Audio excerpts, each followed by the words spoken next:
players who I think are going to have to fit into a role, and so I'm going to take Sonia Citron. I think Sonia Citron is a great outside shooter. She's a great defender. She plays with so much poise. She doesn't crack under pressure. So I feel like whatever role you put Sonia in, she will be able to handle it, even if it is the biggest scale at FIBA World Cup. I think that's my 12. I think that's my 12. That pause says it all.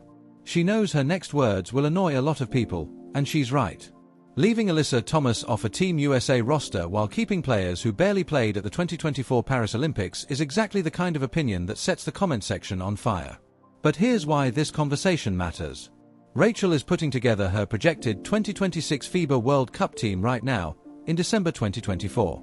That means she's judging players based on what we've actually seen, not what might happen later.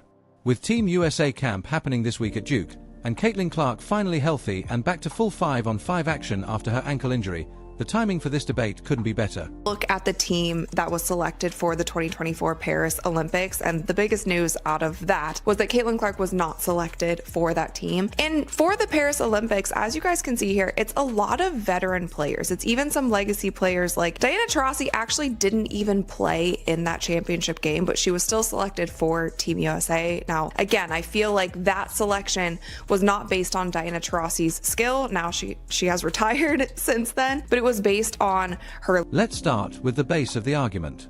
The 2024 Olympic roster was built more on history than current impact. Diana Taurasi played 0 minutes in the gold medal game and still made the team. That's not a knock on her legendary career. It just shows how Team USA usually operates. Experience and past success matter a lot. But 2026 is a different situation. The World Cup is in September 2026, which leaves a full WNBA season in between.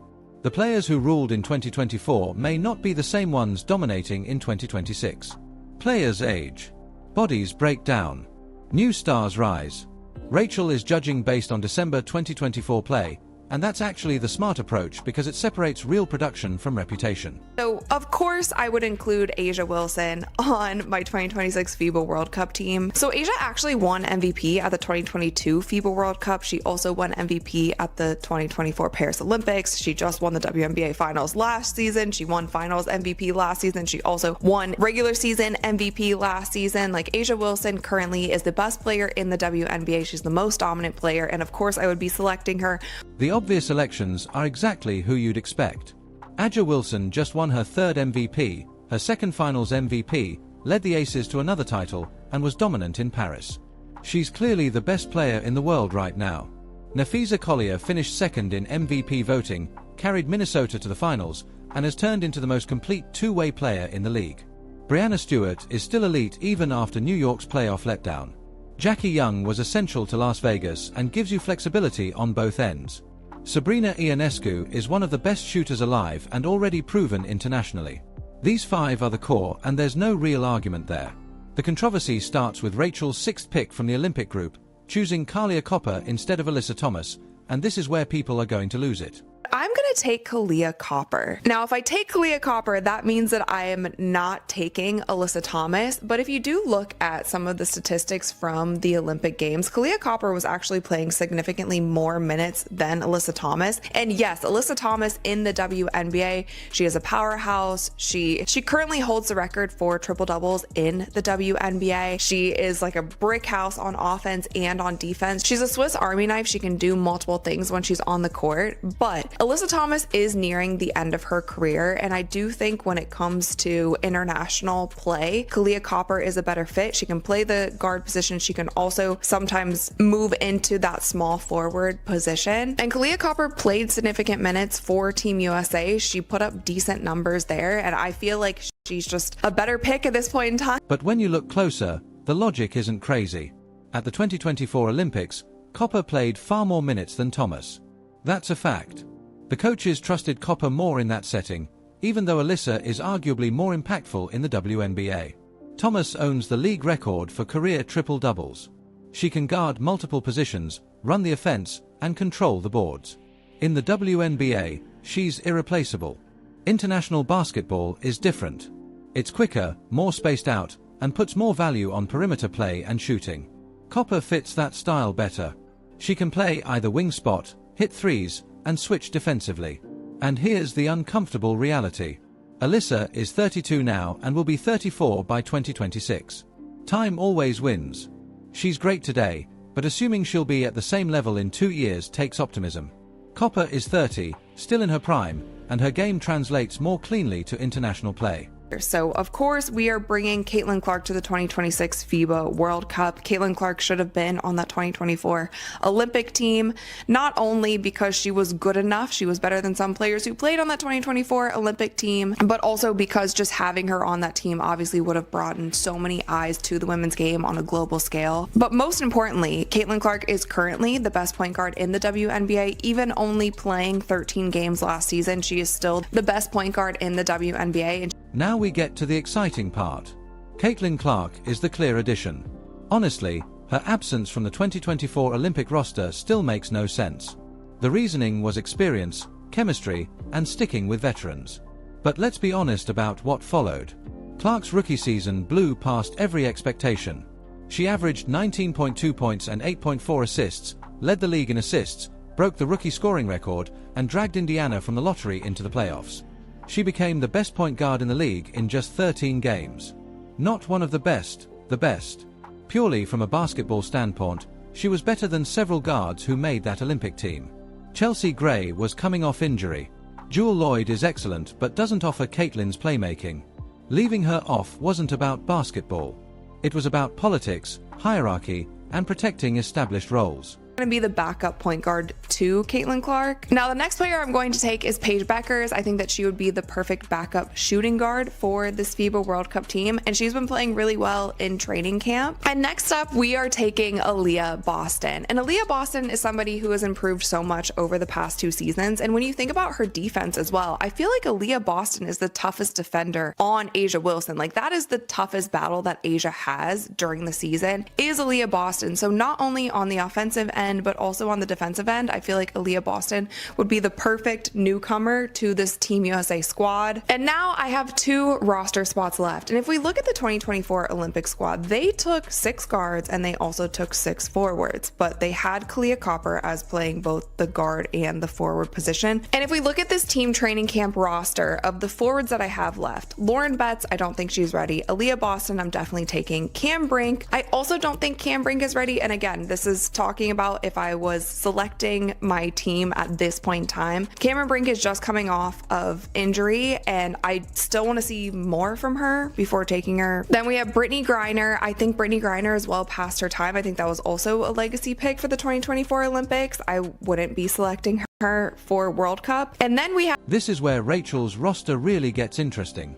She brings Kelsey Plum back as the backup point guard, which makes sense. You need someone steady to run the offense when Caitlin sits. Plum has international experience, can score, and won't disrupt anything. Paige Bueckers is projected as the backup shooting guard. This is a future-focused pick. Paige hasn't played in the WNBA yet, but by September 2026 she'll have a full season behind her. Based on what she showed at UConn before injuries, she has the skill to contribute internationally. She can score, pass, and defend. Aaliyah Boston is the most logical frontcourt addition. She took a big leap in her second season and is now a true two-way center. The key detail is this. Boston is the toughest defender A'ja Wilson faces all season. If you can slow A'ja, you can guard anyone. Angel Reese rounds out the bigs as a role pick. She won't start or play heavy minutes, but if you need 10 physical minutes, rebounds, and toughness, she delivers.